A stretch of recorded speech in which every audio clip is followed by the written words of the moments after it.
Good morning, dear students.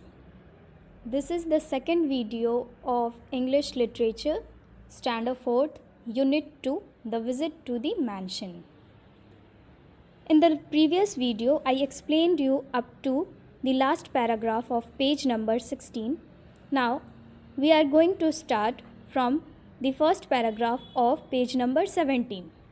So, let us see what happened when Laurie asked Joe, "That is the rosy one, Beth. I have seen her times with a basket in a hand going out." "Is she your sister, Beth?" Then Joe replied, "Yes, that's Beth." Joe said, "You are correct. That rosy one is my sister and her name is Beth. The pretty one is Meg and the curly-haired one is Amy, I believe." Laurie paused. So Laurie said, "I think the prettiest one, her name is Meg, and the one with curly hair, the one who has curly hair, her name is Amy, I think." He then added shyly, "I often hear you talking to each other. Sometimes, when I see you all sitting around the table with your mother, it's like looking at a picture."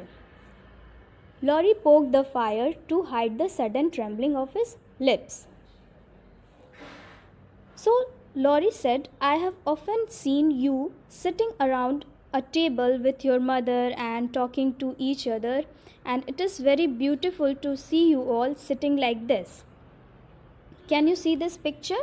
This is Joe family and this is Joe's mother, and these are the sisters of Joe. And this is Laurie standing out of the window and looking at Joe's family." So he said that he had seen many times all of them, Joe as well as her sisters and mother, around the table, and he liked it, just looking like at a picture. It seems very beautiful when you all are all together and talking to each other lovingly. He also started feeling a little bit shy, thinking that what would Joe think about him?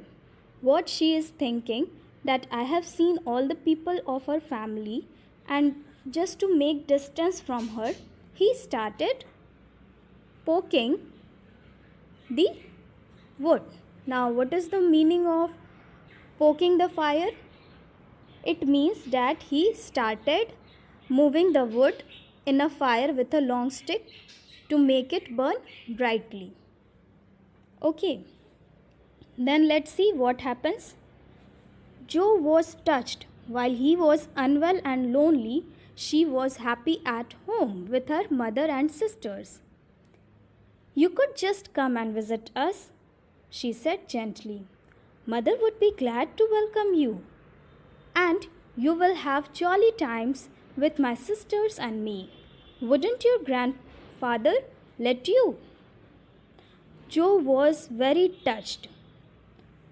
It shows that she felt sorry, unhappy for him. For whom?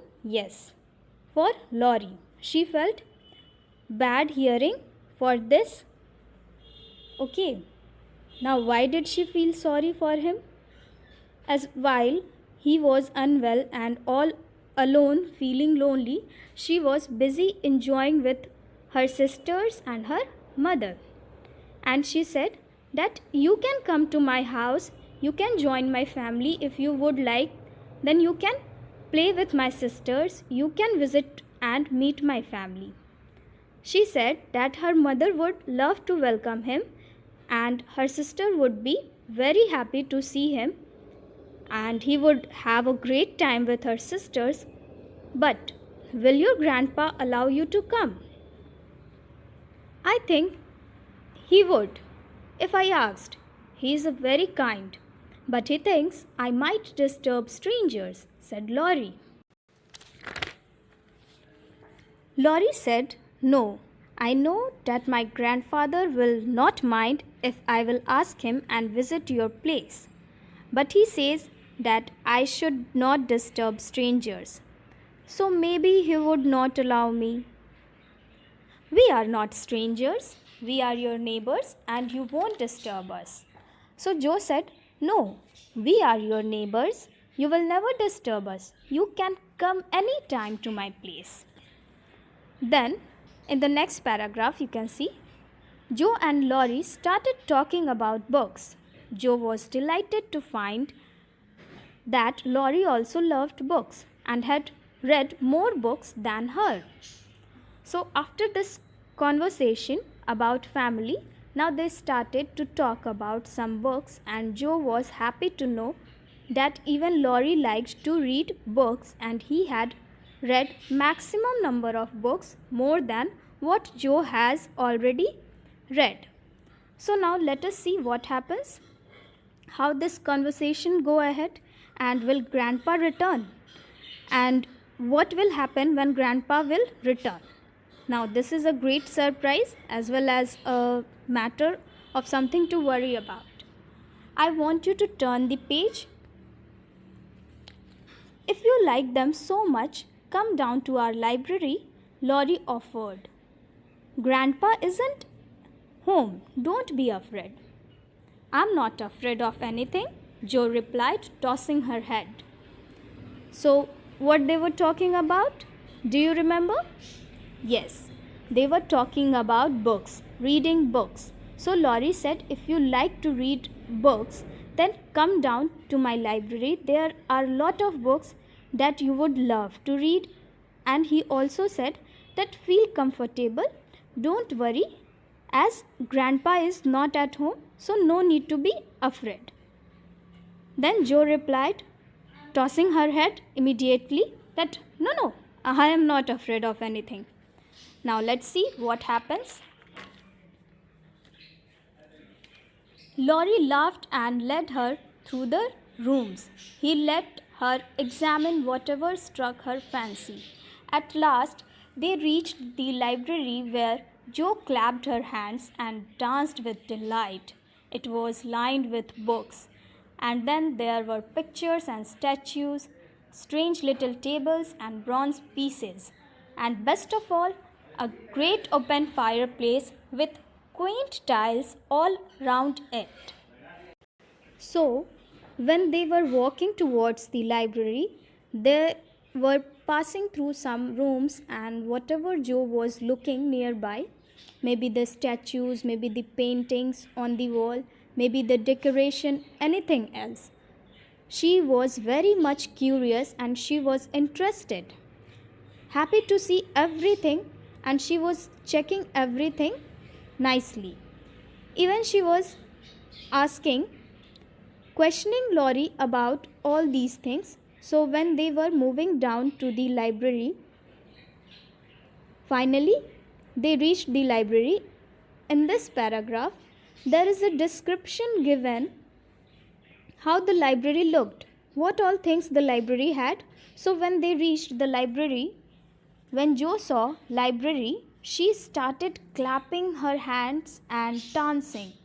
Now let's see what the library had, which made Joe dance with joy. Okay, the library had books, which was filled with many rows of books.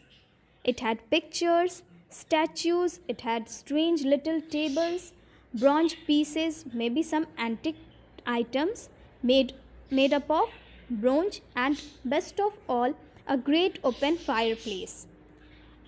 That fireplace is also known as hearth. You must have seen in movies the old houses, they had a place where fire is burning, and paintings are hanged on the wall above that fireplace. So it was such a place, and a pretty old fashioned tiles all around it. Quaint means pretty, and old fashioned tiles. Okay. What a richness, sighed Joe, sinking into a chair and gazing around her.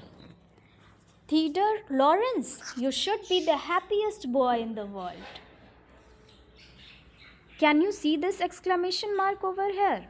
We have already read about exclamatory sentences, and this sentence is an exclamatory sentence. So Jo exclaimed in wonder. She said, "Wow, what a wonderful library it is! It is full of so many things. What a richness!" Sinking into a chair and gazing around her.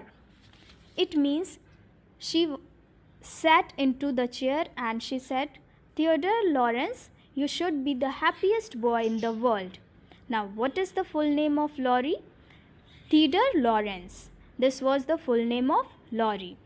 She said that you are the happiest boy in the world, and as you have such a beautiful mansion, you have a wonderful library, you have so many antique things. Then Laurie said, "No one can live on books," shaking his head as he perched on a table. Just then a bell rang, and Jo flew up, alarmed. "It's your grandpa. What shall I do?" So, in this paragraph, Laurie said, "But nobody can live on books," because Laurie had no friends, Laurie never visited anywhere. So he said, "Nobody can live on books," and he sat near a table. Just then they heard the bell ringing, and Jo was afraid. She stood up suddenly from the chair and asked, "Is that your grandpa? What shall I do now?" Laurie said, "So, what if my grandpa is there?" Okay. Laurie said, "Well, what if it is? You said you are not afraid of anything, remember? Do you remember?" said Laurie, and he was laughing. Okay. But it was only the doctor who had come to check on Laurie. So, when the bell rang and Laurie opened the door, then it was the doctor who has come to see Laurie. In the next paragraph, Laurie asked that, "Would you mind if I left you for a minute?" Laurie asked. Then Jo shook her head and went off to look at a portrait of old Mr. Lawrence. So here Laurie asked, "Would you mind if I shall I just leave you in the library for a minute?" Jo said, "Okay, fine." And she started looking at one of the portrait of Mr. Lawrence. It was an old portrait. Portrait is a painting of a person, right? Then she was still standing before the portrait when the door opened again. Jo did not turn as she said, "I won't be afraid of your grandpa. He looks stern, but he has kind eyes and I like him." Jo was still standing and looking at the portrait when the door opened again. Jo did not turn. She said that, "I'm not afraid, your grandpa. He looks serious and strict, but his eyes are very kind, and I like him. I like your grandpa." When she was looking at Laurie's grandpa portrait, then what happened? Let's see. "Thank you, madam," said a gruff voice behind her. And there, to Jo's great dismay, stood old Mr. Lawrence. So, when Jo was facing towards the portrait and she was appreciating the kind eyes of Laurie's grandpa, she heard gruff voice. It means rough and low voice from behind. It was saying, "Thank you, madam." When she turned, her expression was a mix of alarm and shame. She was feeling shy. When something unexpected happens, a person feels in the same way. Okay. She was feeling shy and she was embarrassed. Mr. Lawrence is very amused and invites Jo to tea. There, as Jo and Laurie talk merrily, Mr. Lawrence realizes how lonely Laurie had been and decides to send him to March's house occasionally. Then, what happened, students? Yes, Mr. Lawrence invited Jo. He said, "Come and let's have tea together." And when they were having tea, he saw that Laurie and Jo were very happy together. when they were talking to each other. Then only Mr. Lawrence realized that Laurie was very alone, lonely, and he decided that he will also send Laurie to the Mart's house occasionally, sometimes to play and to spend some good time. Okay, dear? So, this was the story about Joe and Laurie, and this was your unit 2, The Visit to the Mansion. After watching this video, read this chapter twice nicely to understand it, and afterwards we will do exercises, question answer of this chapter. But before that, I want you to read this chapter. Thank you and have a nice day ahead.